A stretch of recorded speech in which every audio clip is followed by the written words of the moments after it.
Hi, my name is Ben Sutter III, and I'm founder and owner of BS3 Radio.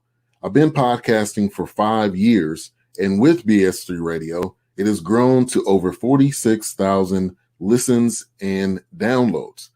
I've helped hundreds of people to start a podcast by giving them the knowledge, tools, and confidence to be successful. Now I'm here to help you do the same with BS3 Coaching. So let's build a successful podcast. I will be your podcast coach. We'll be able to work one-on-one.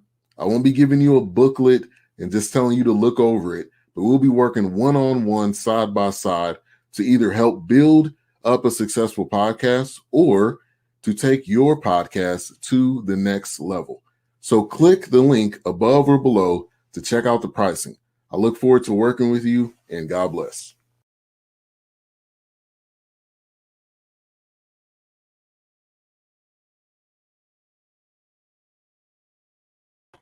All right. Welcome, everyone, to part 2 of Monday Nights live on BS3 Radio. This is the FOURCAST with myself, Dawkins, A-Trap, and Wilks. We talk a variety of topics. Some of the main things we've been doing is reviewing movies. And today, Coming to America 2, let's bring in the co-host of the show. The first one I'm going to bring in is Wilks. What's going on? How you going? A-Trap. And I don't know who this is. I'm going to let him introduce himself. Yeah, this Robert Watson, man. I'm Randy's younger brother. I'm the one who started sexual chocolate. That boy good. Yeah. I told you that boy good. I believe the children are our future. Teach them well and let them lead the way. I used to lead that song. That was you. I didn't know that. Oh. Yeah, when we were gigging back in the 80s, Randy is the only one that had a station wagon so we could carry our equipment around. That's how he became the lead singer. I see the Jerry curl rubbing off. You got some Ultra Perm next to you. That too. You got the Soul Glow next to you. Oh man, I like that butane.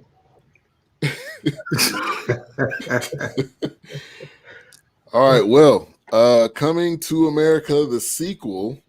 We should have some interesting views tonight. Those of you that are tuning in, I want to hear what you have to say. If you haven't seen it, what's wrong with you? You should have been able to watch it on Friday because it sneakingly became available on Thursday night. Actually, I think it became available, but it's a continuation. Oh, look at that.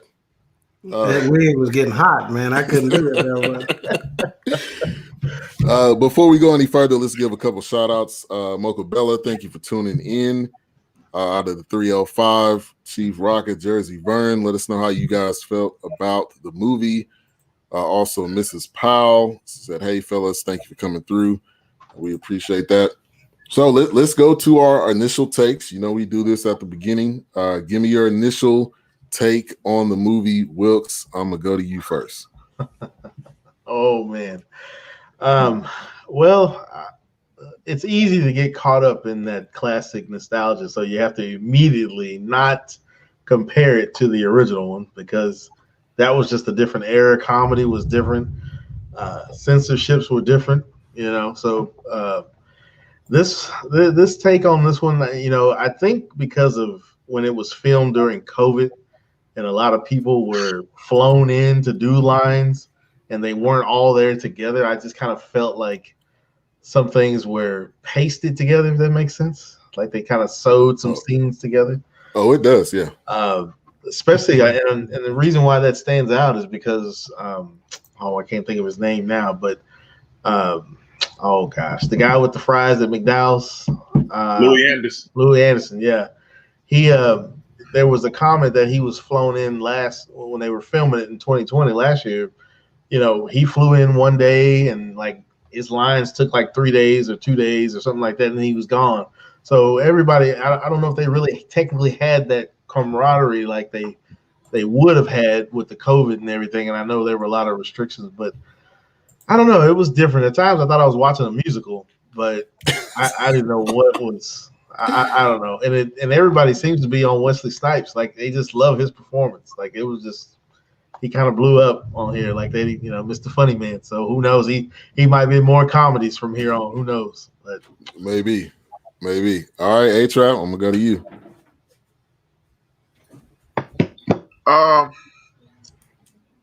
What was the question again?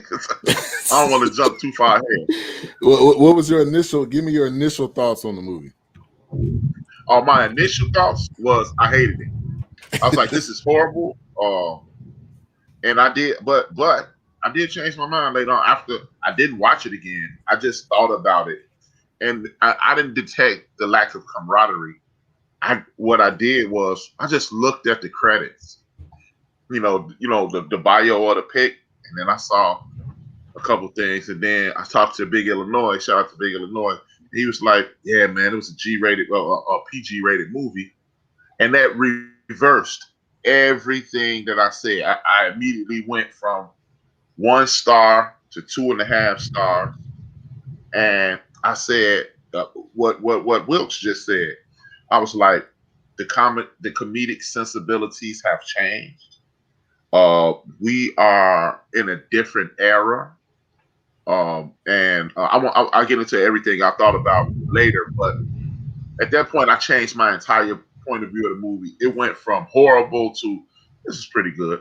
So that was my initial reaction. Okay. And as we proceed through the show, I'll tell you why I felt that way and how I got to where I am now. All right. Doc, Robert Walton, I dug it, man.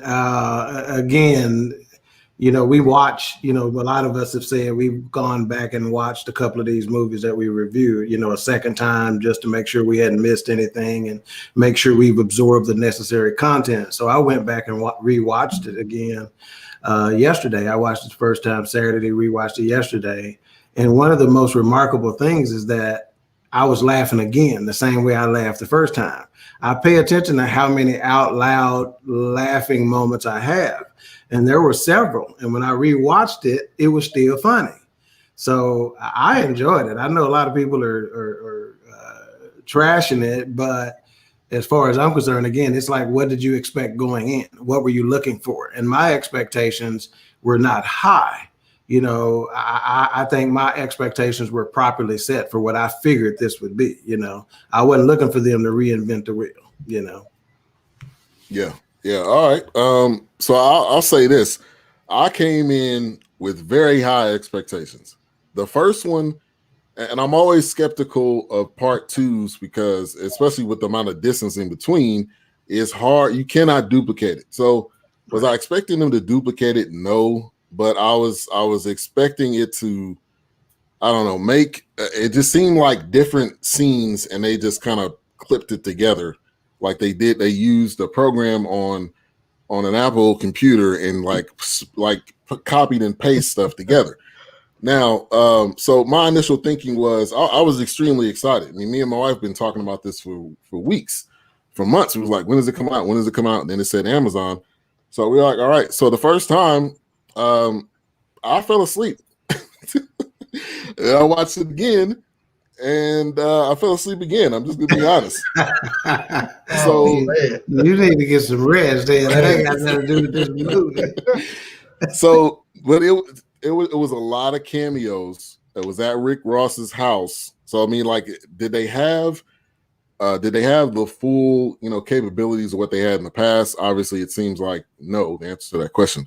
So my initial thoughts was disappointed. I'll say that. That was my initial thoughts. Now you look at the amount of characters in this movie, and Wilks, you know who this is. Nicole, she said, watch it this weekend. It was good. That's our co-worker. Thank you for tuning in tonight. And there was a lot of mixed reviews. It was a lot of people that said they loved it. Some people was like, why did they even show up? There was a lot of different things and a lot of different aspects of it. But what was 30 minutes into the movie and you're starting to see all of these characters in it. I mean, I think in the first 30 minutes you've seen Wesley Snipes, you've seen Tracy Morgan, obviously, not Leslie. What's her first name? Leslie Jones. I mean, you started to see all of these people in it, and you're like, okay, is that overkill? So the question I'm gonna ask was all the people, all these cameos, because they didn't have this in the first one. It was that's the thing. It's you can't duplicate it, but you can't make a second.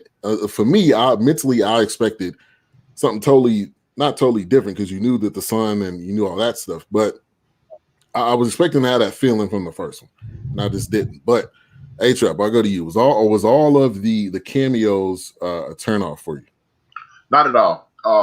I'm one of the few people that don't mind on the cameos because I mean that's kind of like the new trend.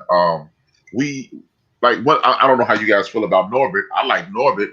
There's a bunch of cameos in that. You got Mike Epps, you got Cat Williams, you got Michael Clark. Was it Michael Clark Duncan? Michael Clark Duncan, other big dude, Terry Crews. There was 1,000,001 people in that movie. I don't mind the cameos. I just needed to be funny and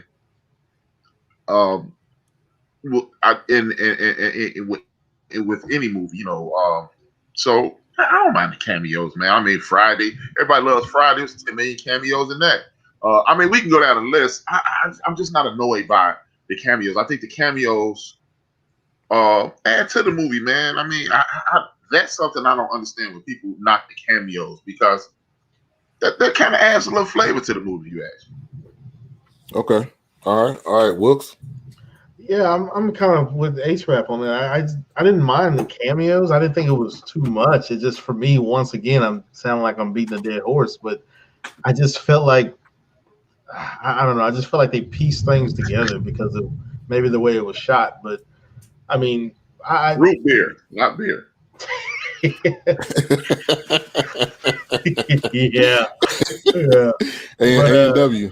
Yeah, I didn't mind the cameos at all. I thought it was pretty good. It's kind of random. You see you see the list of people, but then they add cameos, and you didn't even hear. Sometimes you'll hear about some cameos, like, oh, somebody's appearing, and sometimes they'll surprise you with certain people. But I didn't mind it. I didn't mind the cameos. Okay. All right, Dawkins. Yeah, I definitely didn't mind them. I thought it added to it.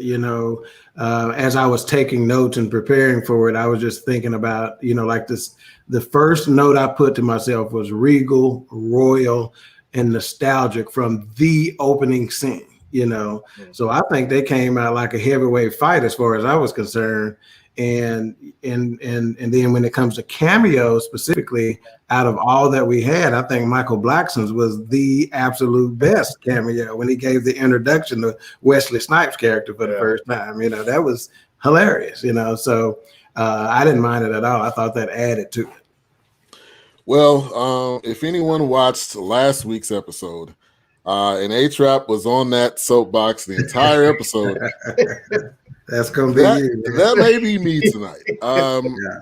Okay, the cameos were okay to a certain degree, but then when you add like Rick Ross in it and he's trying to do this fake accent, like, come on, you're not an actor. No. And when you bring in, I like the Michael Blackson. I think that part was good. Tracy Morgan, you already knew he was going to be in it, but also I thought like other cameos that you could have had, like you could have brought in Samuel Jackson to kind of do something not similar, but kind of tie that together. And then Eric LaSalle, like I sound like he didn't want to do it, but maybe the money wasn't right. Maybe Eric LaSalle is doing second edition of ER. I don't know what he's doing. He's too highbrow now. So he does a lot of direction. Like our favorite TV shows, he's the director on a lot of those episodes. Yeah. He got upset with people continuing to ask him why he wasn't doing it. Yeah. So but I think he has a reputation of being a jerk anyway. So. I thought it was it kind of got gimmicky for me when you start bringing more and more people. Like it starts to like you got to try to figure out what do you want this part? What is this person's line going to be, and how is that going to tie into the movie? And that's kind of how I got throughout it. But Dawkins, I agree with you. The nostalgia at the beginning, the song that they kind of remixed it a little bit, that will always go down as one of the best intro songs or intros to a movie. And I like the cameo of Eddie Murphy's daughter. I do respect that. I thought that was good to implement that in. What better way to do a part 2 than to have your daughter in it, and your daughter can start her acting career, help her get some money, help build up her name. So I thought that was good. Let me give a couple of shout outs. My man Zoe Lorenzo, we actually went to high school together. Thank you for tuning in. Also, Front Ground Records, which is DJ Knox. Thank you for coming through. Let me know what you felt, how you thought about the movie. And brother, who is that? Is that A-Trap? He corrected it, Dank. No, he corrected it. We appreciate you. Front Ground Records. So, the opening, and one thing I do respect about this is Leslie Jones did not go overboard, because normally she can get that, she can get into that Kevin Hart, and you just shut up. Like, all you do is talk loud and shut up, please. Yeah. But she didn't do that. Like, they kind of tamed that down, so I respected that. I thought her role was good in the movie. You knew it had to be a baby mama. Now, the question I'm going to bring up now is, do you like how they tied that in? Because there was nothing in the first one that kind of alluded to him having, hooking up with anybody. And then they pop that into the second one. Did you like how they meshed that together with that storyline? And Doc, I'll go to you first.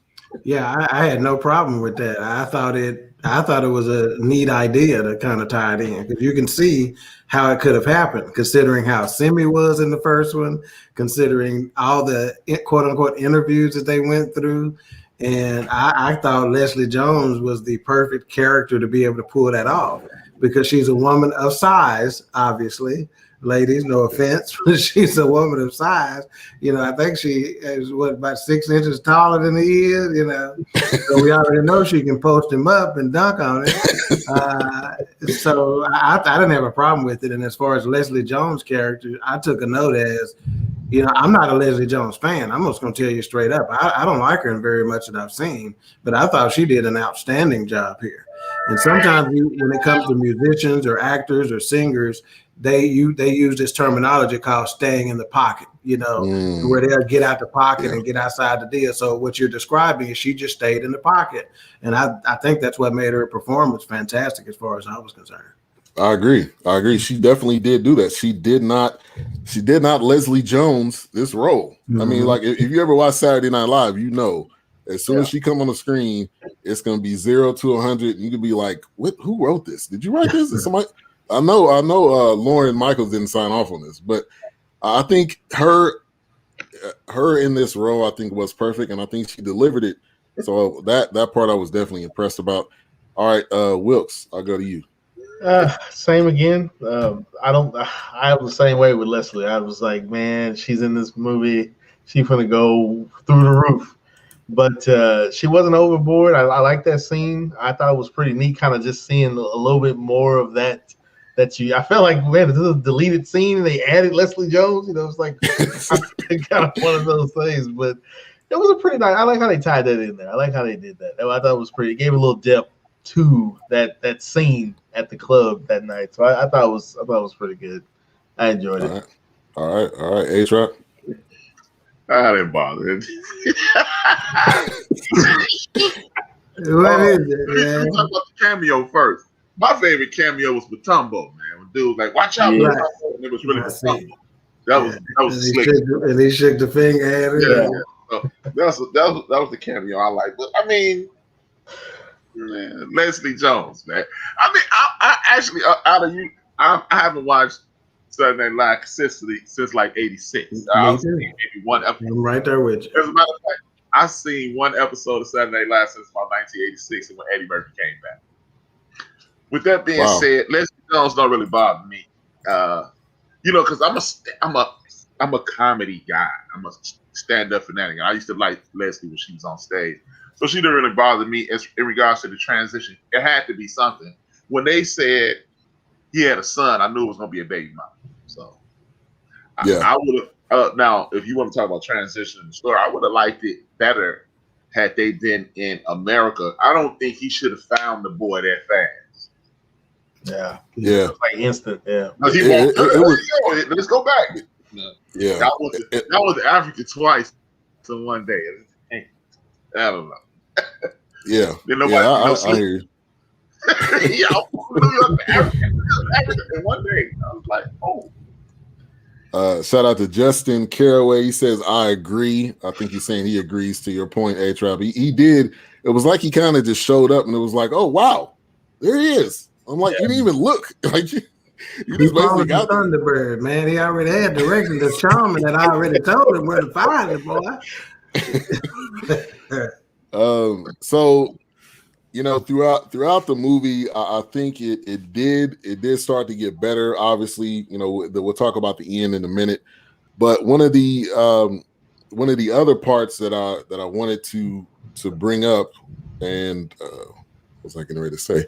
But one of the other parts I was going to bring up is the son. I think the son played that role, and I've seen him in other things. I think he was in it was a show called like Donuts or something like that, or it was a show he was in. It was on NBC or ABC, but I think he played that role well. And I think you know, when he got to Zamunda and he realized like, hey, I'm a prince and people can like bathe me, and then he goes to Leslie Jones and it's like, is this okay? And she's like, yeah, let them bathe you. And then the scene a little bit later after that, you got to see how what she was doing with the bather.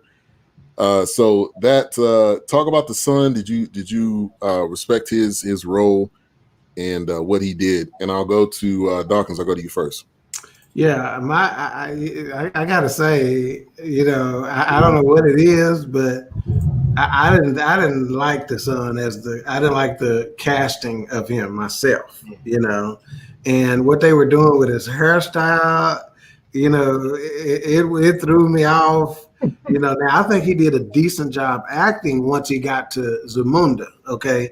And he had to do some things. I thought he did a decent job acting, but initially I wasn't feeling him really, you know, from a casting standpoint, but not so much to where it took away from my enjoyment of the movie though. You know, I just didn't like him specifically, you know. Okay. All right. A-Trap, I'll go to you. Not at all. I didn't like him at all. I mean, to be honest, I didn't like this movie. Man.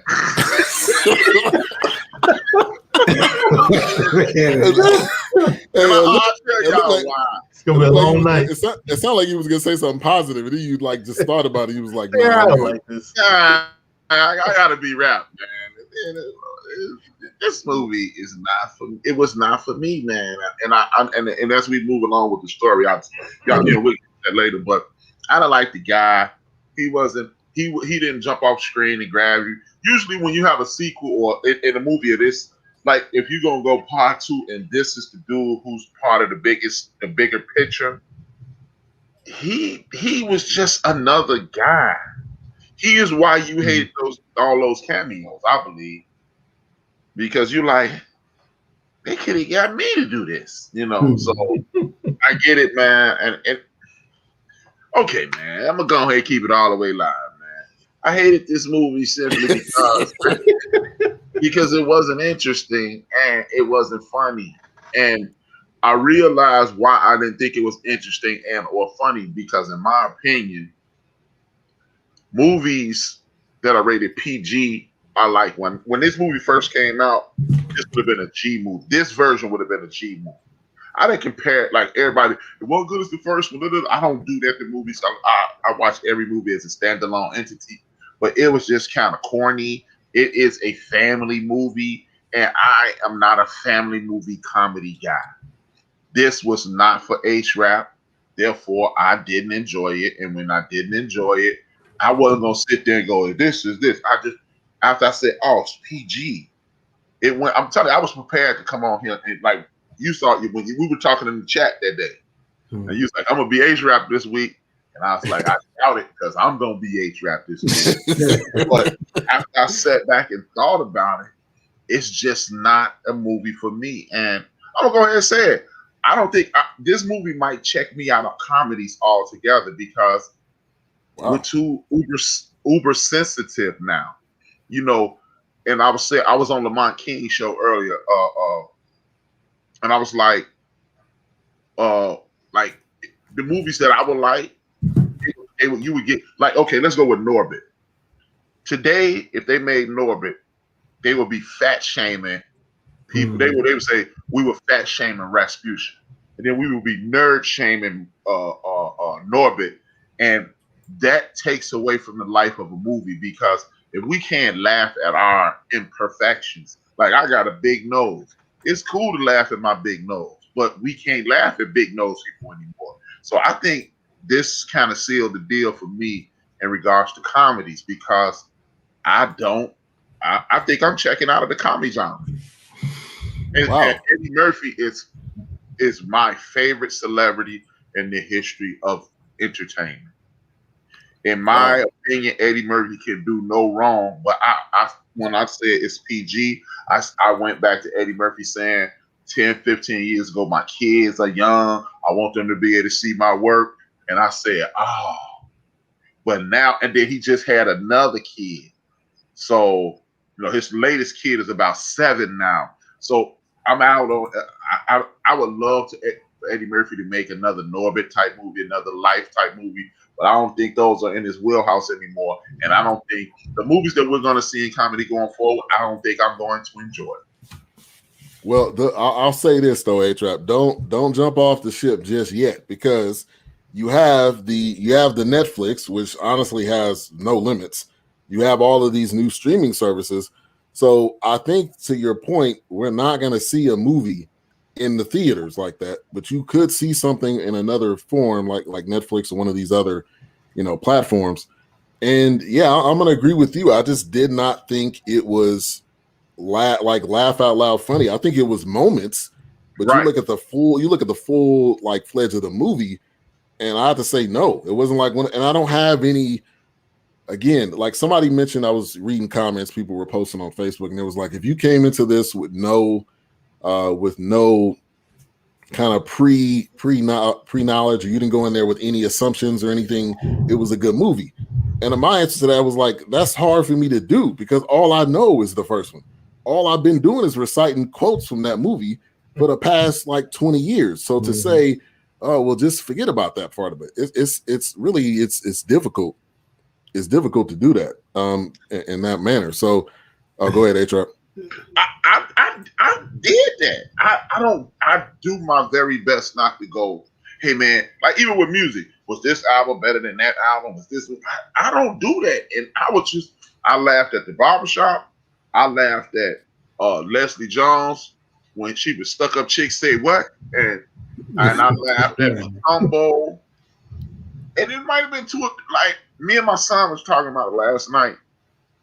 And one of the true markers of a great or a very good movie, not even great, just a very good movie, one of those movies you will see more than once, are the quotables. Yes. Hell, it's quotables in Lion King. Not in this. You don't know who you are. That's it. That's it, A-Trap. That's what like did it for me. It was like it seemed like it was rushed. Or I mean, like you knew everybody wanted this movie, obviously, but it just seemed like it did not really bring.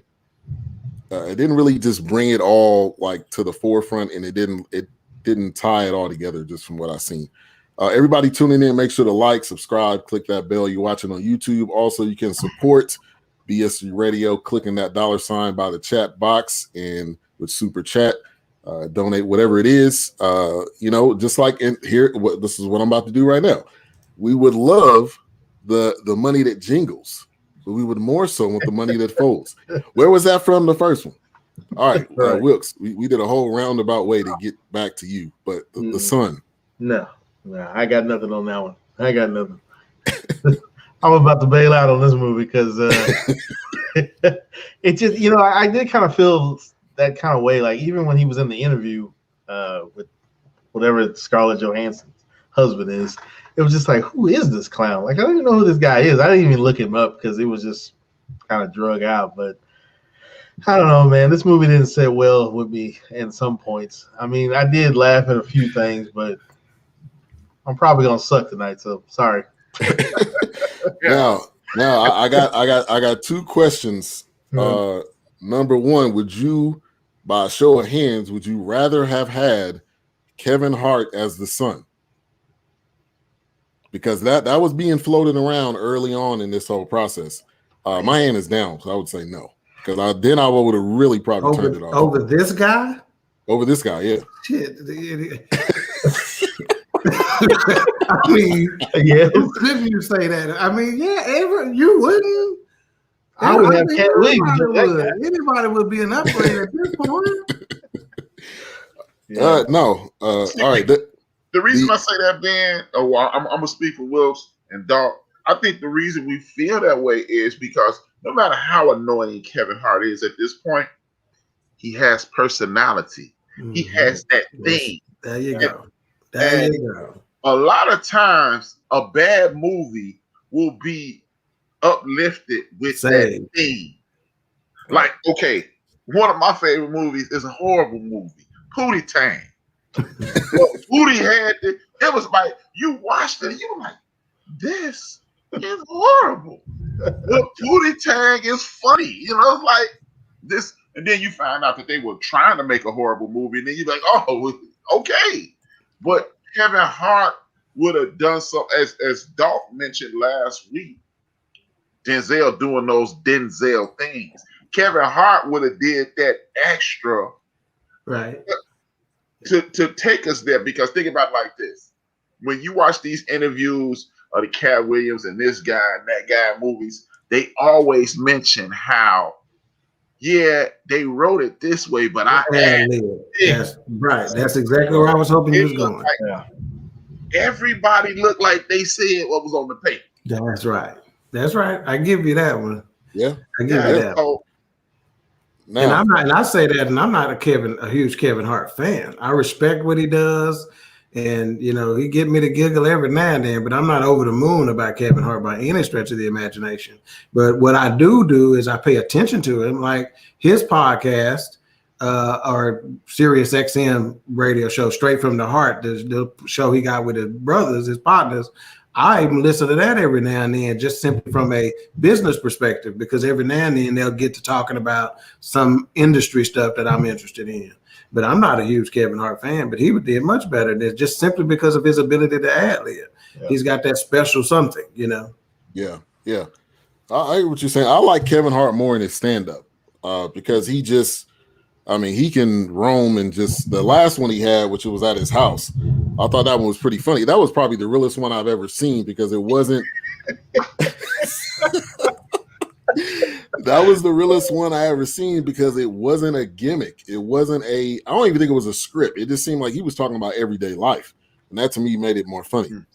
Now, my follow-up is, would you consider this movie low budget? Because you if you look, I know you got the people in it.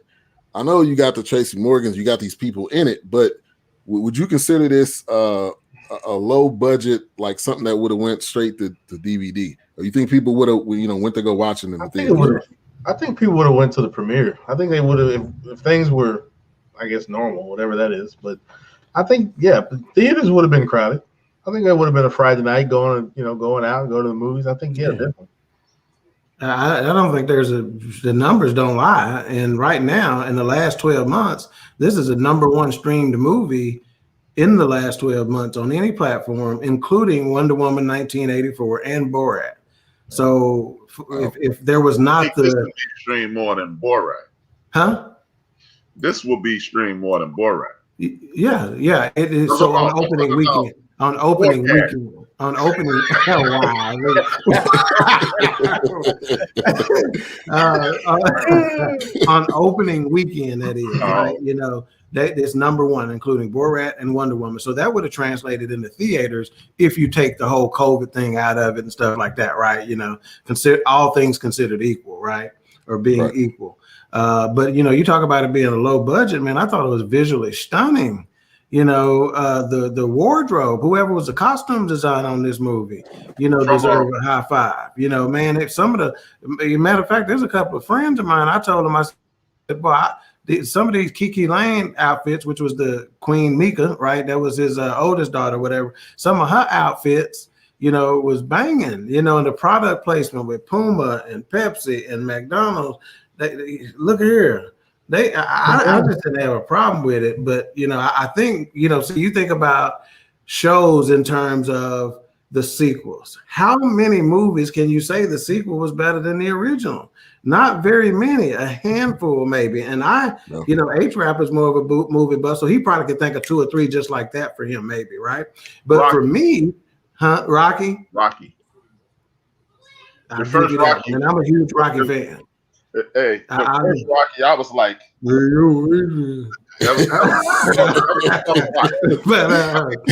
what part, what sequels? Because of what it became, but that first one was. Yeah. I mean, I love Rocky from the jump, so, and I got fired up every time I watch it, still do. I want to go do accomplish some stuff when I get through watching that. But, but they're not. Yeah. But what sequels are better than your originals? Not very many. You'd have to give me that. Not very many, right?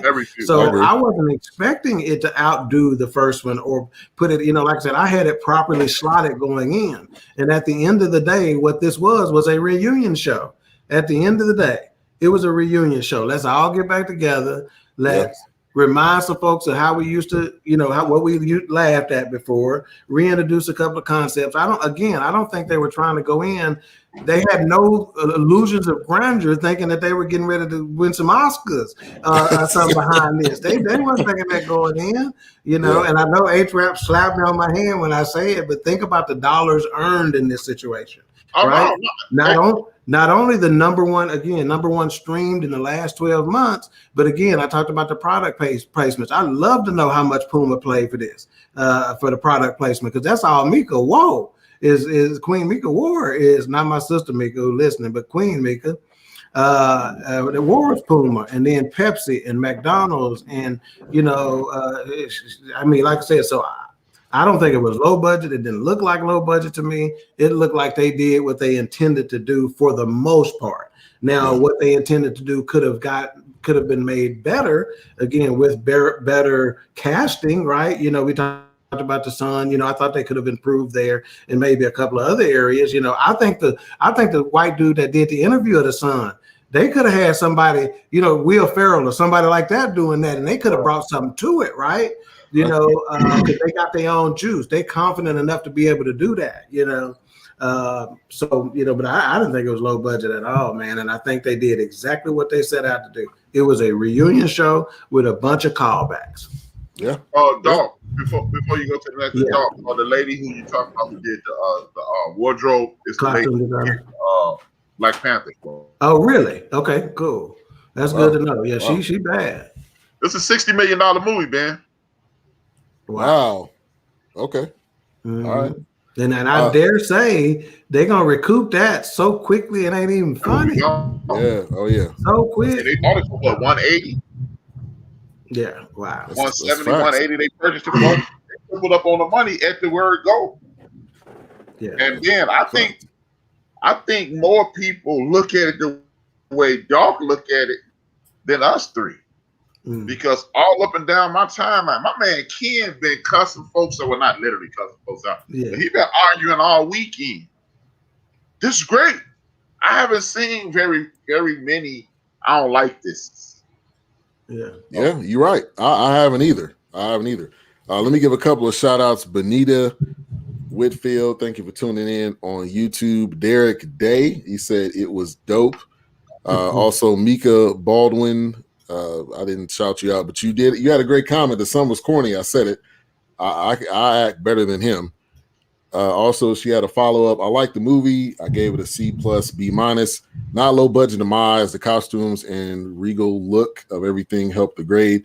I can't compare it to the first one. It's a classic. Yeah. Right. And I think, too, for me personally, seeing so many great movies from that when that one came out to now, I just had I don't know what I was gonna expect, but I just had like higher expectations. But Doc, you hit it on the head. This was not a like wow you type of movie. This was a reunion. This was a let's get everybody back together again. Let's reminisce a little bit. Nostalgia, you know? like at the picnic, basically. Let's get all together and talk. And you added in some other pieces. Now the CGI, or what, I'm not sure what they call that, but with Eddie Murphy, like when they went back and they had that weird CGI, and then they did the same thing with Arsenio Hall. Arsenio, I couldn't tell, but Eddie, I had to look away a couple times. They look a little freaky. I don't know. What you mean? You got to tell me. I missed that. I'm not sure exactly what. Okay, so Leslie Jones, the scene with Leslie Jones, that was Eddie Murphy, and they just made his face look younger. But the way it looked, way it looked to me, I could clearly tell. Yeah. And that also kind of produced that turn off for me. I don't know if you guys had any. In all fairness, I was drinking a couple of screwdrivers at the time, so I probably missed that part. If that affected you guys, Wilks, I don't know if you were getting ready to say something. No, I was just saying I didn't really have any issue with that. I did notice it, but maybe at certain moments it was a little, you could tell, but it wasn't really a turnoff for me. And then when you seen Arsenio Hall and how they made him look at and it didn't really bother me at all. I mean, I got what they were trying to do. I think the worst CGI for me was the lion when he was running after the sun. Yeah, I get you that way. Yeah, I was like, okay, like we can do a little bit better than that. We can call Disney in and do some live action. I don't know what's going on, but other than that, but no, I had no issue there. I recognize that they used that in what's the movie with all the old action movie heroes with Terry Crews and Stallone and Bruce Willis. Oh, yeah, I know what you're talking about. I can't. In there, and they keep using it with Schwarzenegger and Stallone. So I was kind of used to it, even though I hated those movies as well. But I was used to it. Yeah, and also The Irishman. If any of you guys seen The Irishman, they did the same thing there. But you can tell. I think that's the thing. And Justin, you do make a great point. Arsenio Hall doesn't get enough credit. I'm not from the first one to this one. I don't think he got enough credit. Doing the pastor, which that will forever be that will forever be a funny scene. And then doing the few roles that he did the shaman or whatever that he did that role. Take on Rafiki. right. He did that role in this one. So he even added on roles. So I agree with that 100%. Yeah. Big Illinois, thank you for coming through. And he makes a really good point. They were pulling back, trying too hard to make it a family film. 3 out of 5 stogies. Singing performances were cool, and Wesley's intros were dope. And that's a perfect segue to Wesley. And kind of after Wesley got in trouble with the tax situation, he really, it was almost like he disappeared. I don't really remember seeing him in a lot, but I'm starting to love this connection with him and Eddie. He was in Dolomite. Now he's in this. So it's kind of a 2-part. Do you starting to see a resurgence of Wesley? Did you like his role? I thought it was funny, but I don't know if it was funny enough for me to like, oh wow, this is something I'm not gonna remember. Wilks, I'll go to you first on that one. And I have to disagree on that. For me, I thought it was a big thing for him because, like I said, all the comments I saw on Instagram and Facebook, everybody was talking about Wesley Snipes and just like how they were like, oh, I forgot how funny you were, man. You really turned it out, that kind of thing. But that role didn't bother me. I thought it was a pretty good role. I mean, I thought it was funny too. I liked how he hit a little drum majorette moment there. But other than that, I thought it was pretty cool. I think the role was good for him. Like I said, I wouldn't be surprised if there wouldn't be another comedy that he might end up being in after seeing this. I know he had a show on NBC that didn't last very well. I can't imagine how much they were paying him because he was the only really big star on the show. But and then he bounced back, like you said, after the tax thing. But I wouldn't be surprised if he didn't have something down the line with another comedy or something like that. Big Illinois said, "I don't hate the movie, but I'll probably never watch it again." Isn't that the definition of the definition of hate? You would never watch it again. No, I wouldn't say that. Yeah, There's a bunch of movies that you would probably never watch again. right. Yeah, that's true. That's true. All right. Great movie. Something I think because, like, Ben, you sound like me. You seem like a big giant Eddie Murphy fan, and I know you're a big cinema fan. And we're just not used to saying, "I'll never watch another Eddie Murphy movie." Yeah, that's true. Nutty Professor, I'll still watch that to this day. All exactly. But Big Illinois nailed it, man. I can't, and this makes me sound like a Neanderthal or something. But I'm not watching no more family movies. Man, my kid's 23, 27. No more family movies for me. I need some outrageous raunchiness, man. I get that, man. That's so your thoughts on Wesley Snipes? Actually kind of like Wesley Snipes' character, not because I enjoyed the thing. It's because, as Wilks said, I follow Wesley Snipes on Instagram. And then Wesley said he missed choreography day. So when they were doing that, he wasn't there. So they were just like, gotta do something. And he did that. I was like, wow. Again, I as I'm watching, I'm going, nah, Jack. But as I'm learning more about it, I'm watching Arsenio on the Breakfast Club. I'm listening to Wesley Snipes on Instagram. I'm talking to Big Illinois, and I'm going, okay. Yeah, but me and Big Illinois still on the same page.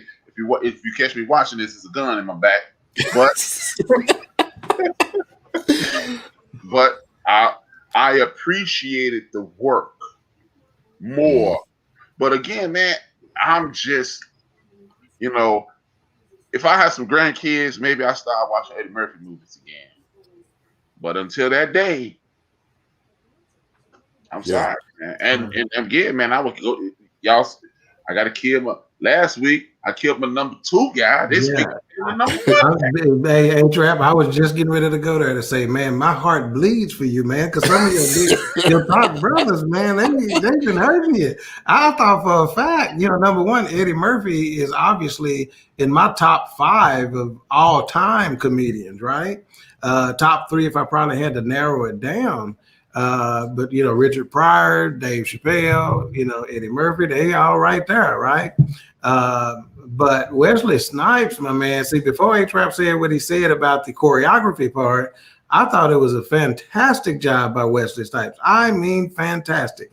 I'm not going to talk about nobody's accents or attempt at an accent because I just get that. That's fine. In fact, Morgan Freeman didn't even try to, I didn't understand that cameo. Yeah. Let me just say this. Okay, think about this for a second. I'm going to get back to Wesley Snipes, but think about this. James Earl Jones and Morgan Freeman, 2 of the most recognized voices in voiceover history of any race, color, creed, sexual orientation, you name it, them the dudes. And you got 2 of the most see, I can appreciate the small things here, right? And again, Wesley Snipes' performance, man, from his wardrobe to his hair, I couldn't stop looking at the cat, the way they had his hair, and then he changed it, but how he introed, see, I guess, because that's how I'm introing this man, you know what I'm saying? So I'm digging it, I thought he did a fantastic job, and I think he will get more comedy roles out of it. I hope he does, number 1. And number 2, if his representation is listening or watching this, somebody get it to him. We need Blade. We need another Blade because I'm a Blade fan, and Wesley Snipes was that dude. Hold on. Cool. Let me add you to that. They are making another Blade. It's gonna be Mahershala Ali, which I respect that guy. As opposed to Wesley Snipes. Yeah. But people are hoping he'd make a cameo, but that ain't another Blade. Wesley Snipes owns Blade. He owns Blade, so he gonna get the cake. And what people see now, y'all in my wheelhouse. Wesley Snipes purchased Blade, and before that tax incident, he was trying to get ready to make Black Panther. Oh, that's right. Wow. See, people don't realize Blade is the like people call Black Panther the first superhero black movie. Blade. That's a fantastic point, man. Fantastic point. Okay. Justin says, please don't try to remake Harlem Nights. I'd love it. Oh. I already like it. Hey, Doc, you finna be mad. You know what? Eddie didn't start watching Harlem Nights until 5 years ago. He don't like it. Really? Really? I'm Eddie Murphy staying. That's why this move. That's why I'm like, man, I gotta find somebody to fill in that Murphy slot. Mm-hmm. Eddie Murphy. Eddie Murphy did not start liking, or even he said from the time they made it about 5 years ago. He said, I just watched it a couple of weeks ago for the first time. Wow. I would not mind that. The only thing is, you don't have Richard Pryor, which was a main part of the movie. So I mean, can you put someone else in that role? You can write that. You can work it out. I'm gonna tell you right now how you started. You started with his funeral. Yeah. If you need to, that's where your line is. You started with his funeral, and then or make him. Huh? You can make him Richard Pryor and somebody else quick. Yeah, wait a minute. You can make who Richard Pryor? You make Eddie Murphy the role Richard Pryor played and make somebody else be quick. Yeah. Okay. You could do that. Shout out to Chrisman, one of the best names. Man, is that your real name? He said what? In the bench with him. Oh, cool. He said wasn't feeling the movie that much. Tell us why. Give us a reason why. Billy Ganoy says, think about this. Paramount started their streaming service the same day Coming to America premiered. Why would they sell this to Amazon? That's a great question. Maybe Amazon put up more money. And honestly, did I not hear properly that it was supposed to be released last year? It got released this year. Wasn't it supposed to be released earlier? So maybe Paramount sold it or something like that. I believe so. Let me see. I heard that may be the reason why they didn't, because they didn't think they would be up and running by then. The original release date was supposed to be December 18th, 2020. There you go. That was when it was supposed to drop.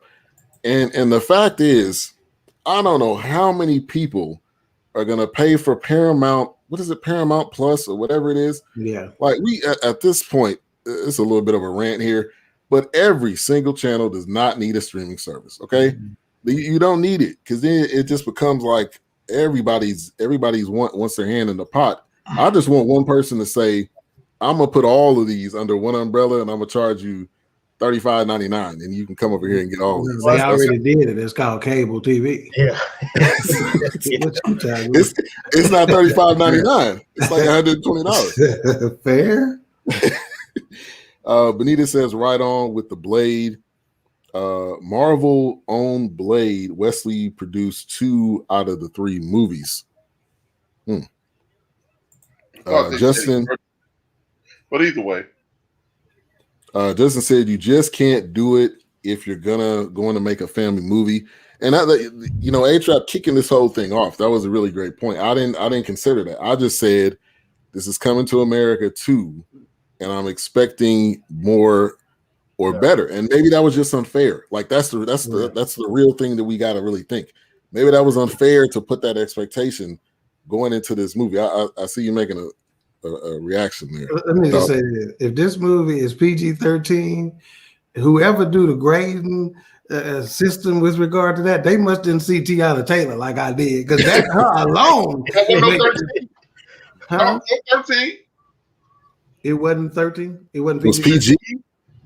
Oh, just PG. I'm gonna say that whoever graded it must didn't see Tiana Taylor, because I'm telling you like this, I had to go get an ice pack to keep watching when I saw Tiana Taylor, because she's so bad, boy.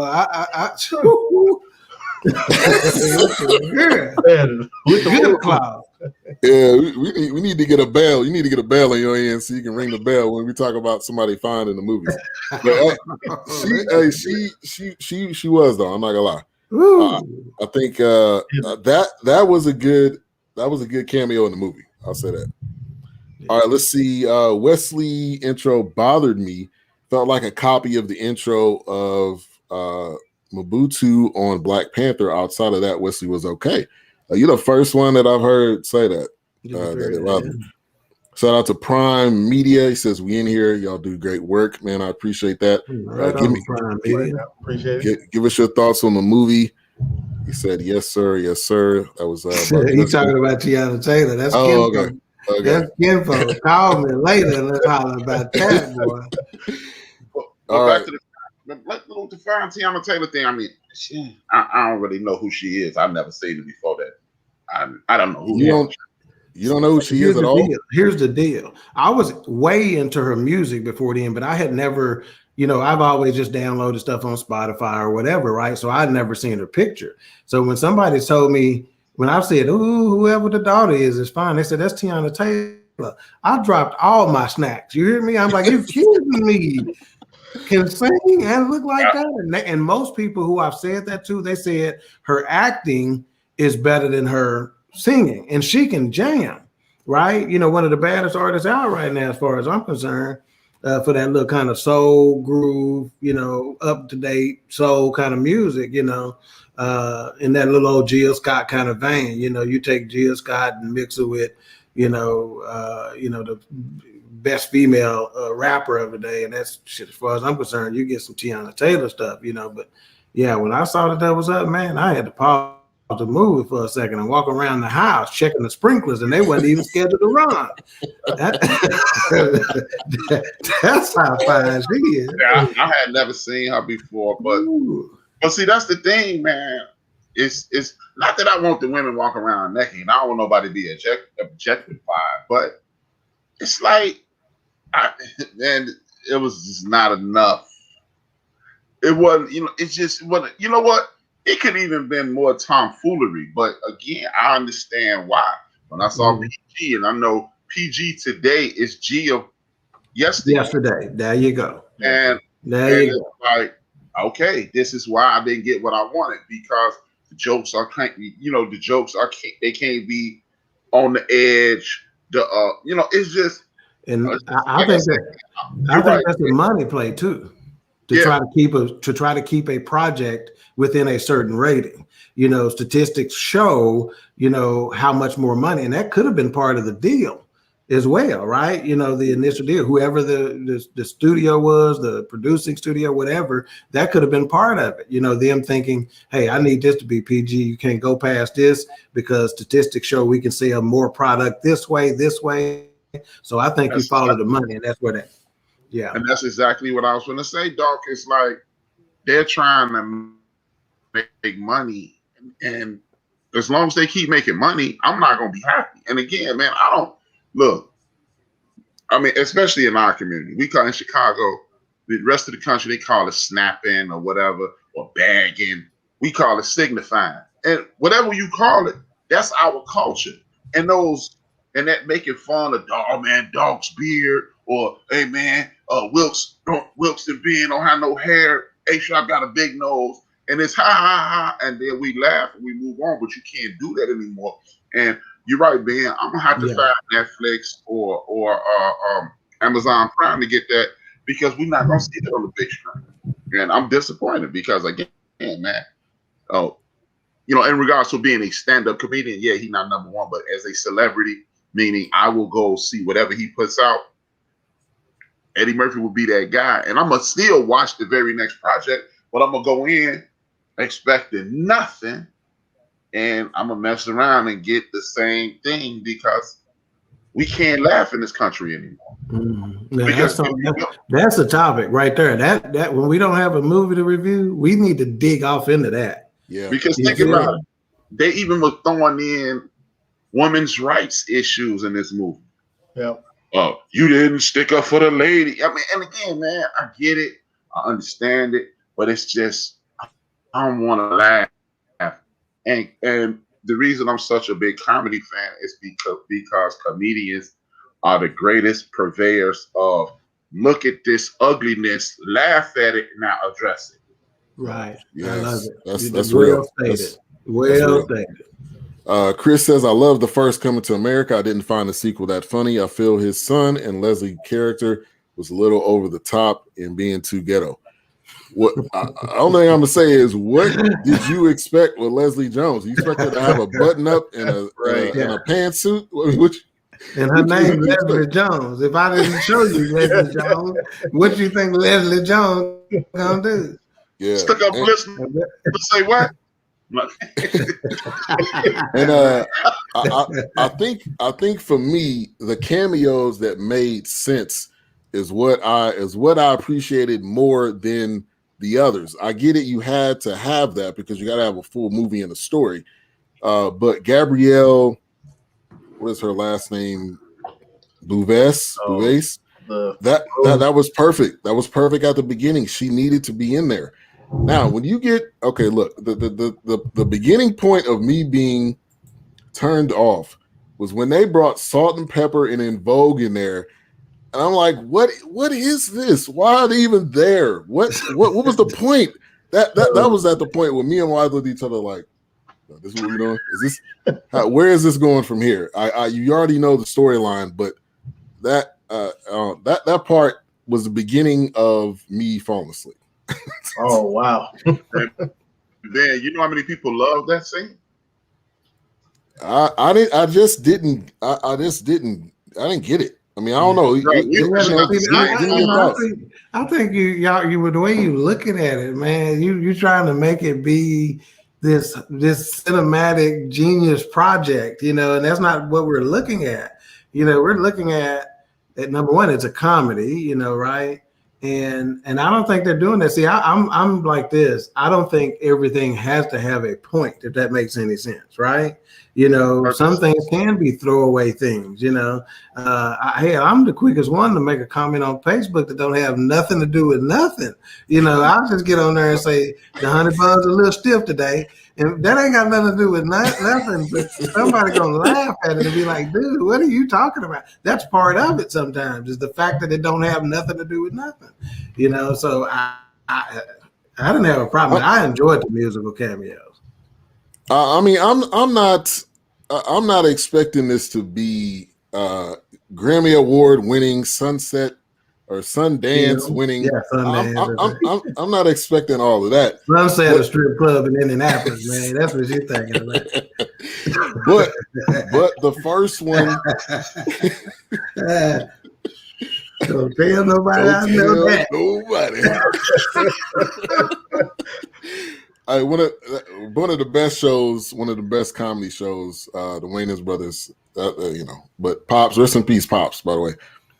But the first one, did that. The first one had that. It didn't have no, extra stuff. So, I mean, look, I think I'm just like an old man, get off my lawn. Get off my lawn, yeah. I think that's what I am in this, and I it's something I just can't help. Chris said some of the other characters didn't come off too well to me. Benita said, yep. She also said, you're right. They did push that women issue. I didn't like that part. Shout out to D. Great. Thank you for tuning in. And the thing is, all of these rights are being pushed everywhere. Any commercial you watch, it's going to give you the different perspectives, and it's being forced. So I'm not that worried about that because I figured you got to put something like that in there. But the Salt and Pepper ain't in vogue. Wilks, I'm gonna go to you. I didn't mind it. Like I said, I mean, there were moments where I felt like there were a lot of just musical aspects, like they were on Broadway or something. But I didn't have a problem with that. I didn't have a problem. And then Gladys Knight came out and she did her thing, and just listening to the words, how they changed the lyrics, it was pretty funny. Just kind of listening to it, but I didn't have a problem with In Vogue and Salt and Pepper, and like some of the musical guests that were on there. I didn't have an issue with that. Bonita, you took the words out of my mouth. Yeah, but they pumped this movie up for months. I was too hoping for more, and I think that's another thing. See, even though they were pumping that up, I was still just a little iffy about it because, again, you can't go in expecting the same comedy that you got from the 80s, and then you don't have that same comedic writing that's there because, like you said, everything's becoming so censored now. So when I see, and of course, there was a time where Arsenio Hall said, there's no need to mess with the classics, but yet they're still doing a sequel. But I don't want to invest too much into the sequel because I can't compare it to when it was great. I feel like this is a movie that is for the next generation. It's different eras. It's so modernized. Yeah. Shout out to Phyllis. Thank you for tuning in. She says, well, I heard it. I'm not sure what that comment's in response to. Taylor Dean CSA said it was solid. And I mean, that's what a lot of people are saying. And I think it's just what in your mind, what you came into this movie with. I think that's the difference between the people that it was solid and I loved it for what it was. I think I need to just appreciate it for what it is and not try to add on to it. Doc, were you going to say something? Yeah, well, first of all, I want to say Benita Whitfield. That's a bad name. Benita Whitfield sounds like she can sing just by the name. That sounds like somebody who can blow to me, Yeah. Can you woo woo woo? That's what like But you make a good point, being talking about coming in with a certain expectation, right? And H-Rap is referred to stand-up comedy. I think we rival each other in terms of being stand-up comedy fans. I'm a stand-up comedy fan. I go to comedy clubs wherever I travel. That's one of the things I try to work in, is to go to the local comedy spot. And again, we're talking pre-COVID, of course, right? And every now and then you go in there and a comedian will make a comment to somebody in the crowd, like, you can't come in here like, all right, make me laugh. It's like you're putting, the expectations are so high, right? And it's like that's one of the most difficult parts of comedy, right? Is the fact that you're going in trying to make somebody laugh, right? And so that adds a more difficult element to it, But when I go in, I'm prepared to like whoever it is. Like it can be some no-name opening act, right? Some local guy who's just doing the intros and stuff like that. And if you're funny, you're funny. You don't have to have a name attached to it or whatever, right? And I'm not going in expecting anything, but I got an open mind. And, like I said, and I think in this situation, I wasn't expecting nothing. I knew it wasn't going to be able to touch the first one, simply because, like Ben said earlier, there's so many quotable lines in there, that just signifies how tight of a movie that was, But even back then, it didn't get a super high rating in terms of, being critically acclaimed, But I think what has happened is we have good old days syndrome, right? I remember back when Joe Namath was the best quarterback, whatever the case may be. When Al Bundy was throwing it around. Yeah. We got good old days syndrome, and we remember it. And we probably, what'd you say, Adrian? Yeah, and we got this. Everything was better when we were this and we were that, and that's true for the, good, for the most part. However, I'm willing to bet we didn't love Coming to America as much as we love it now.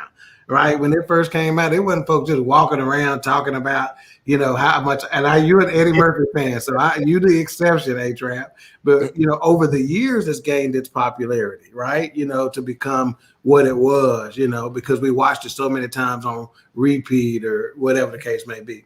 So, I liked it. I enjoyed it. All right, let's get to his comment from Big Illinois. The original writers worked on the script, but you can tell Burris, I think he's talking about Kenya Burris, who was in the one of the people involved. Ideas were used to push the plot. Seemed too blackish, mixedish, or whatever issue. Whatever issue he writes. I love that. I love that comment. Yeah. Laugh out loud back in the day. Right. And then he said, I did. So, I think Illinois went to see this movie together 30 years ago. Right. Yeah. Really? Yeah. Yeah. And the funny thing is, I was looking up, Coming to America, was there a Facebook page? And I couldn't find one, but I found that there was a Facebook page for the first one. And this Facebook page was made in like 2010. That's when the Facebook page was set up. And they're still posting stuff that, it's in 4D, it's in HD now, it's in, like, they're still talking about that. So that's the part. It's a blessing and a curse. The first one was was like comedic genius. I don't even know if they thought it was going to be that, but it became that. So now the people on both sides, like what I was expecting this, and people that maybe weren't expecting that. But I think that's the blessing and the curse of doing a great one, and you want to see it followed up. Now, the amount of distance in time, I should have been thinking straight that it's not going to be that, just because there's so much time and space in between. But for what it is, I need y'all are helping me. When I say y'all, I mean Doc and Wilks. A-Trap is on my side, so you're seeing eye to eye tonight. For different reasons. Yeah.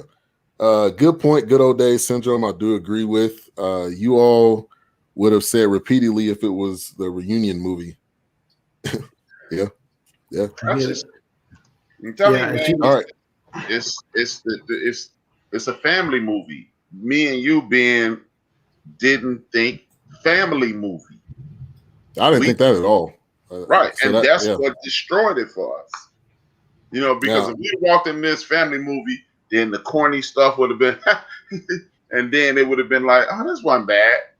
But that's how I look at it now, because it's like, it wasn't bad, but I don't like it, because, yeah, man, I guess I sound like some type of comedy pervert or something. I need family and press everywhere. I guess that's what I sound like. But it's like, man, edgy is dying. And again, man, we'll put it like this. Thank you for helping me, because it's going to be a Netflix, Amazon Prime situation going forward. I ain't going to rush to see nothing that has big stars in it. The only way you're going to get raunchy from now on is going to be an independent film with like a new comedian, and then he going to have all his homies in there, and they're going to be smoking weed, and they're just going to be over the top with everything. But it's just like, okay, you could probably make How High now, because weed is in vogue. But it's just, you cannot make those movies that push the envelope anymore, because then you'll get somebody boycott. They're gonna be talking about your mama on CBS, and it's just like, and I don't blame these guys. It's like, look, man, I'm trying to make people laugh. I ain't trying to be no political activist. I'm not trying to do that. So it's just, man, it's a terrible situation that we have to mix social issues in with comedy. With drama, I understand, because that's exactly what it is, dramatic. But at one point, man, like I saw a meme last week. It was Archie Bunker at the Jeffersons' house, and they were toasting each other. And it's like, cheers to the good old days when we could talk about each other and laugh. And well, you talked about, so think about it this way. You made a point earlier talking about how comedians will take life issues, they'll make light of it, right? And then now we can address it, right? So to a certain extent, by putting these serious concepts in a comedy, it could have the same effect on some folks, right? Like talking about, women's rights and how they're being treated and stuff like that. To me, there were a couple of hidden message pieces in there, right? But, sometimes that may be the way some people need to absorb it. You relax them, get them kind of laughing a little bit and not so serious. They address this issue, and maybe they say, you know what, I have been looking at this the wrong way. Sometimes you just need to plant that seed in somebody. You're not going to always be around to watch it grow. You're not going to always be around to see, the cultivation. You plant the seed, you might not be around for harvest, but you still plant the seed, So I didn't have a problem with them inserting that into a comedy. It's a good point. Good point. Mika says the first one was way before its time. It wasn't appreciated till later. And when that came out, I know for sure I did not see that when it came out, because I was probably not. I know I definitely would have went when it went to the movie. Let me. Anybody know the exact date? What was that? Was that 19? Is that 80s or? It's gotta be 87, man. It was 88. 88. So I was 6 at that time. See, there was no way I seen that when that came out. But when I did 18. See it became a classic. I was 18. Yeah, I was right there with you, A-Trap. I was 17. Wow. We got all ages. Doc, you right, man. But that's the problem. We want to spoon feed someone a hard issue. You cannot put a bullet in when we get a baby's applesauce. Right. Yeah. You gotta shoot the bullet, and then when you get ill, you get the applesauce. Yeah. And when you get patched up, yeah. We don't want to get shot now. You know, sometimes it has to be pow. That's right. And you laugh at it and then go, oh. And we don't want to get punched anymore. And it's sad, man. I miss that. Because Richard Pryor used to think about this. This is when me and you were 5 years old, Wilks, 75, 76. Richard Pryor talking about when he went to jail for shooting up his car. And he said, I was just wanting justice. But when I got to court and went to jail, it was justice. Just us. Just us. Wow. And that's 45 years ago. And we still talking about the same thing, but it just, I think it hits harder.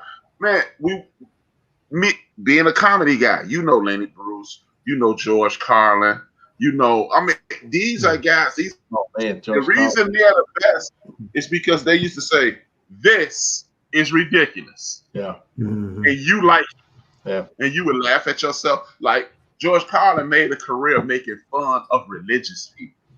Who does that? Right. He used to mock God and make you realize maybe you need to slow down on the praying 78 times a day. You know, slow down, brother. Do what the Muslims do.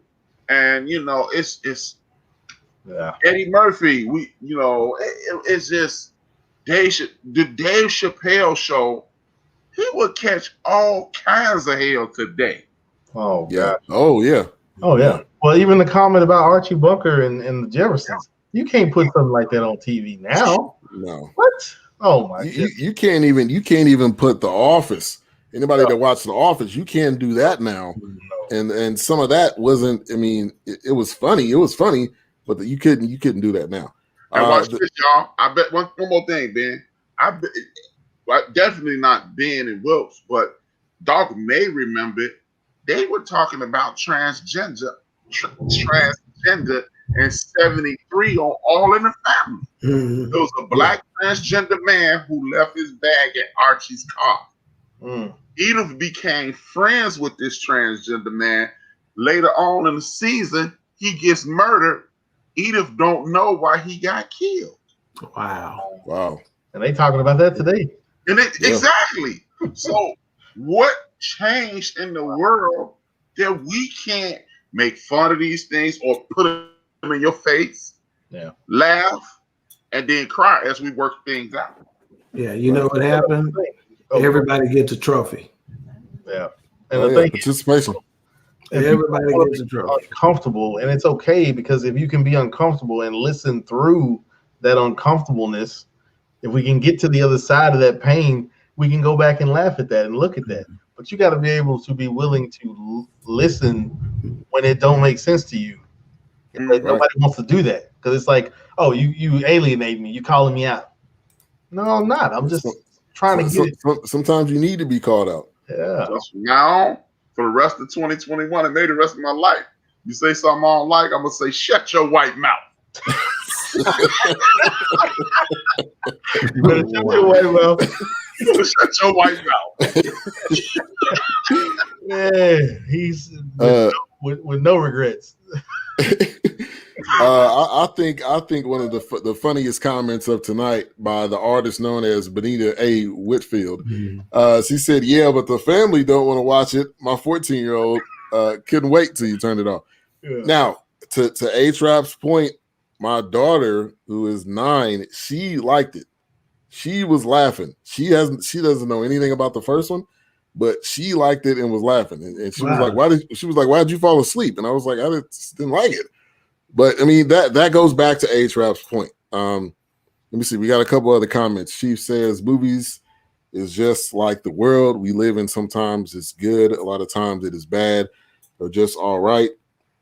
So we should not really take a lot of this movie. It was good to see us on a major platform. Great point. Great point. The nostalgia at the beginning, maybe the first 20 minutes gave me hope. Let's see, 1988. That was in regards to the movie. We Are Too Soft, Justin. You're right. You're right. You will be out here. I'm not sure what that's to. He's replying to somebody's comment. Okay. Now we got a paragraph here from Phyllis, but we appreciate the comments. So believe it or not, everyone didn't see Coming to America back when we did our age. A lot of people seen it 10 years later.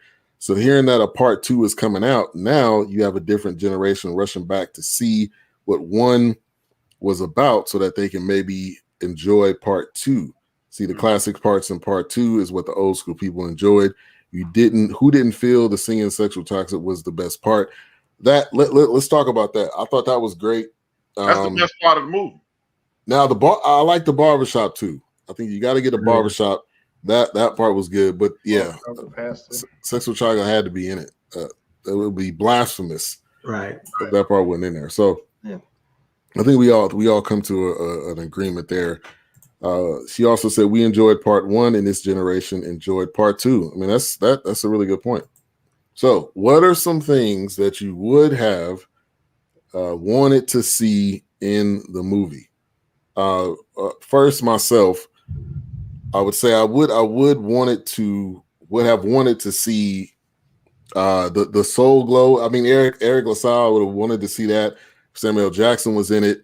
I like that James Earl Jones was in there, and that the scene you had to have him in it, obviously. But and maybe someone else to play the son. That's something that they could have worked out. But mainly, I don't know. I just kind of wanted it to tie in better, but have a couple other people that were in the first one. That's what I would say for me. Wilks, I'll go to you. Pretty much the same what you just said. I mean, especially Samuel Jackson's character. I would have loved to see how they would have tied that in, or like what would have happened here there later. But yeah, that kind of stuck with me. I couldn't believe there was no opportunity there, I guess, or maybe I understand maybe the schedules don't, but you just wish something like that would have came up. I would have loved to see Samuel Jackson. But. Yeah, Justin, I agree with that point too. More time in New York, because he was there all of the movie, all of the first one. He was there. Right. Chris, man, you are dead on. Lisa's sister. I was waiting on that one. I was waiting on that. Yeah. But I don't know what she's doing now. She may be working with Eric LaSalle on a project, maybe. A-Trap. What I would like to see, of course, somebody else play the son.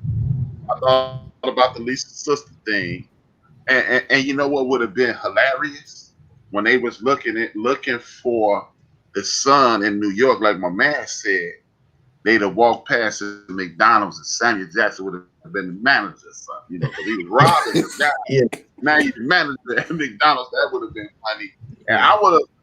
Well, another thing that I believe would have helped some of the humor in the movie is instead of having Wesley Snipes being a funny character, have him and Vanessa Bell Calloway at the Prince. Like, because you played us last time, you can't play Tiana Taylor. Add a little more angst to it instead of just having her still jacked up from being left at the altar. Yeah, that cameo was good. I appreciate it. Vanessa Bell. Oh, another thing, Vanessa Bell Calloway. That ain't got nothing to do with the movie. I just like Vanessa Bell Calloway. It kind of faded out. That one. What would you say? Say it again. I see Vanessa Bell Calloway in a bikini, but they don't really have nothing to do with the movie. That's just me liking her. Yeah, you sound like Doc with Tiana Taylor. Yeah. That's my Tiana Taylor. but yeah, or maybe how Claire Huxtable is the mama this time. She everybody mama. She the mama. I guess what's her name? What's her name? Who used to be everybody's mama? She was Michael Jackson's mama, Biggie mama. Oh. You talking about Loretta? You talking about Loretta Devine? No. She been Malcolm X's wife, Biggie mama, Michael Jackson mama, Courtney Van's wife, Angela Bassett. Angela Bassett. they just slid Claire Huxtable in on her job to everybody's mama. So, let up the Eddie Murphy mama. Yeah, but Vanessa Bell Armstrong still looks good. That's a fact. More time in New York and Lisa's fast sister. Yeah. All right, Doc, I'm gonna bring it to you. Well, what I'd like to see more of is Tiana Taylor. I think she did an exceptional job acting, and so her skills were not truly utilized to the best of their ability here. And that's what I want to see more of. But now, in essence, somebody mentioned you should just have a barbershop movie. Well, they've done that, barbershop, right? But I would have liked to see more guys from the barbershop, like more scenes with him. And I think Tracy Morgan he played the perfect uncle. I thought he did a fantastic job as the uncle, and give him a little bit more something, but I think he did a good job too. But no, I really wasn't lacking. Again, I'm one of the few here, or one of the only ones here who really liked it. So I got what I came for. I just want to add something too. I think I told you this before, Ben. I thought would have been cool, and if they could have put it in the same, everything's in the same universe now. If they would have had the two old men from Life, if they would have had Martin and then Eddie Murphy do those two characters, because when they broke out of jail and went to that baseball game, that would have been pretty nice to kind of see them. Yeah. Just something pretty cool. But yeah, I mean, there could have been some potential tie-ins and other guest spots. I think when they did McDowell's and Zamunda, I thought that was good. Louie Anderson chewing on that what was that grass burger or whatever. That was funny. Him almost choking on it. That was a good Louie Anderson role. Hey, I got another fun fact. They made Eddie Murphy put a white actor in that movie the first time. They forced Louie Anderson on Eddie Murphy in the original. Wow. They said you cannot make this movie. Wow, you know that. Wow. You know that. Wow. It's crazy. We appreciate that, Phyllis. Thank you for your comments. Yes, he did. He said, "Oh, oh hell yeah." Yeah, I mean, there was some things that they could have done, but at the end of the day, as we get towards the end of the show, I think we just have to appreciate it for what it was, and that's it. I just think that's it. Some people with a dumpster fire. So anything you want to leave us with, Dawkins? Anything that we didn't touch on that you want to say now? Well, yeah, you want to be honest. You want to propose? Eddie Murphy's smile is legendary. You want to talk about somebody who will make you laugh just simply because the way he smiled. He did it when he was eating that burger and it sucked, and he did it several times through the movie. Every time he made that smile, I cracked up just seeing him smile the way he does. So, again, I think that just symbolizes for me the stuff that was funny before was funny this time when they tied it in for me. And again, I think Eddie Murphy, he kind of played back. You could tell he took a step back in some scenes and let other folks shine, but his smile, man, is just classic. I don't know that there's a better smile trying to be funny in the entire industry, perfectly honest. Great point. I was waving at Phyllis, man. I wasn't saying I wanted to talk. I was waving at Phyllis. Yeah, I know, man. I know you weren't gonna say that. Hey, all right. So, anything else? Anything else you want to add, H-Rap? No, like Big Illinois said, it is kind of funny how they threw the Dukes in there. That was funny at the very beginning. At the interview, they had a portrait of the Dukes on the wall. I guess that was their son or grandson. Trading Places, right? Colin Jost. Colin Jost. He's. I wouldn't mind a sequel to that. Trading Places. Yeah. I wouldn't mind. I can do that. No, you wouldn't like it, With speaking into existence. What's that, Doc? You wouldn't like it. Don't worry about it. Hey, look,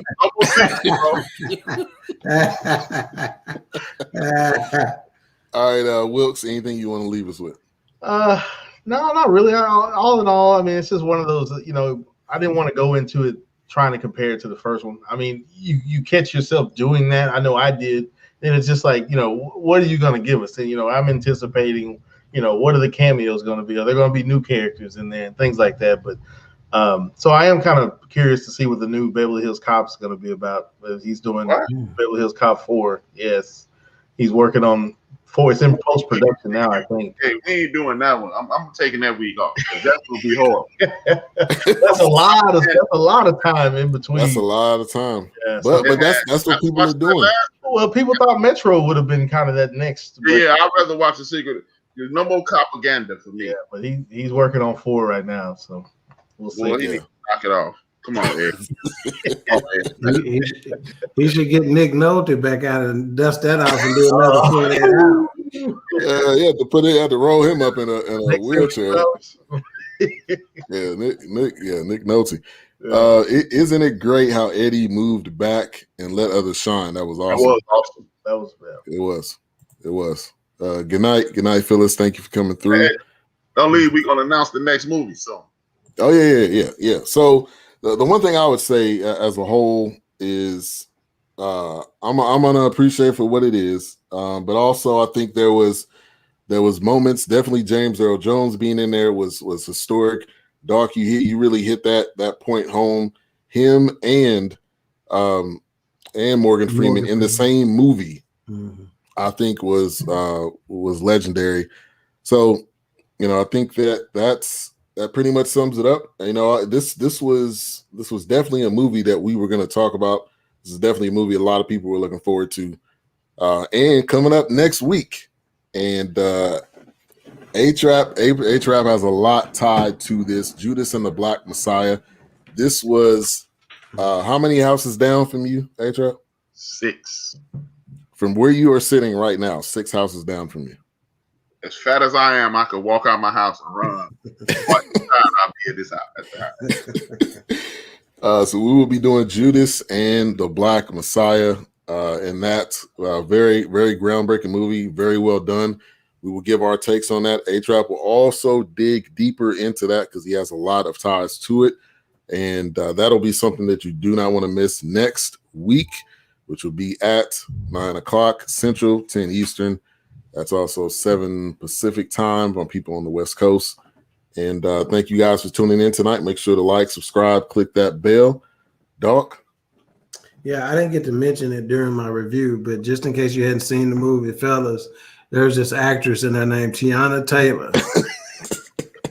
You need to go see The Life of Trust me. Don't listen to the rest of these brothers on this review, man. Do yourself a favor. All right, Wilks.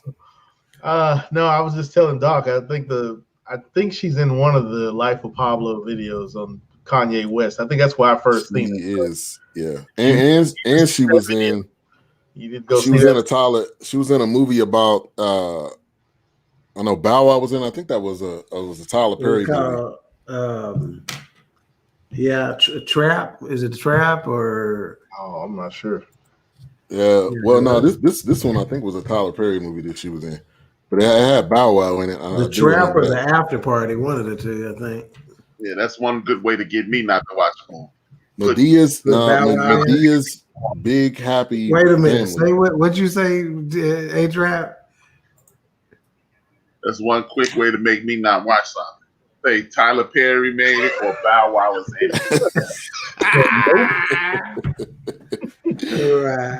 Shout out to Tyler though, man. I'm gonna start watching his movies, man, because one thing I notice about Tyler Perry, man, no matter what happens in the community, he's there to help. So even if I just put it on play and let it fast forward, I'm giving this pride. Yeah, man. Don't watch the movies, man. I'm gonna hit the play, give him his run, man, because I'm telling you, whatever Tyler Perry put out, I'm gonna be watching it, man, because every time, I mean, look, when the flood was happening in Atlanta, he was there. When the flood is happening in the Caribbean, he was there. He's showing up at Walmart's, paying everybody layaway off. Every time, everybody, every time somebody needs some help, Tyler Perry there to help you, man. So Abraham Lincoln helped out too, but he had slaves. Yeah, reach out to me if you need to know what a layaway is out there. If all your viewers just reach out to me, I'll explain that concept for you. We know it well. Kmart had the layaway plan. They used to let you just go look at your stuff before you get to buy it. So yeah, I'll explain that concept. But we will be back next week. Mika will end with this. He says, "Please don't tell my brother to go look for any one of movies." I already have. You're already working on it.